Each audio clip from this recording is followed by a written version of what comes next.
Tuesday's Toilet Talks, and the market is hot, and you've heard it from your friends, your neighbors, your family. Everyone wants to tell you how hot the real estate market is, and everyone's an expert. So stay tuned for this Toilet Talks, and we're going to give you an edge in those bidding wars.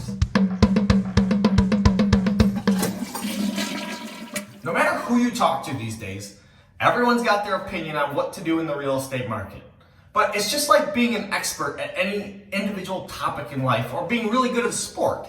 The longer you play the game, the more you are invested in the game and the more time you have into that type of game, you start to learn the shortcuts and the secrets and the details that lead to big outcomes.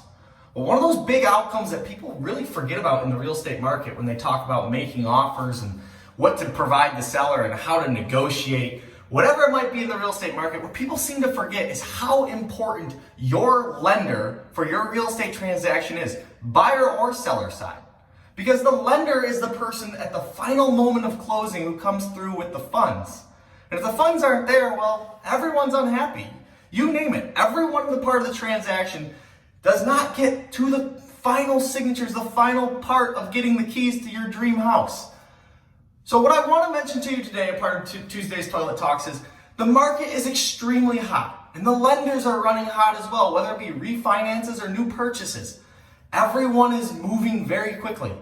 Your lender is critical to the success of your transaction. And what I mean by that is making sure you have a lender that has a reputation. You want to win these bidding wars? If your lender actually knows the listing agent on the other side, and your lender has a good reputation, and the listing agent knows that that lender gets transactions to closing on time, the probability of your offer being accepted goes up dramatically. Additionally, you want a lender with local ties. They have to defend their reputation. So if you can get them on the call, or if you can go visit them at their office, there's a greater chance that you will have a successful transaction as well. Meaning that you're not just going to be able to get a hold of your lender by a 5-digit extension once you dial their 1-800 number. That doesn't help you at critical moments of the transaction when you're just trying to get to the closing table and line up all of your purchases or the sales of your home. So be sure that that lender has something to defend, and it better be their reputation. Making sure you have that lender that isn't a 1-800 number that you can call, that you can get a hold of, maybe even late at night, has a dramatic impact on your closing. I could argue the fact that if your lender doesn't show up till closing, my job is actually pointless. So make sure when you're shopping for that lender, they have a reputation, they're good and local, and they know a lot about the industry. Because right now, in this industry, you better be an expert to survive. All right, well, in community news, there's not a lot going on this fall without football season, and the extended market, the selling season has just continued. It's funny because typically what we see in the fall is that anytime Michigan State and Michigan are on away games, there's actually an increase in showings.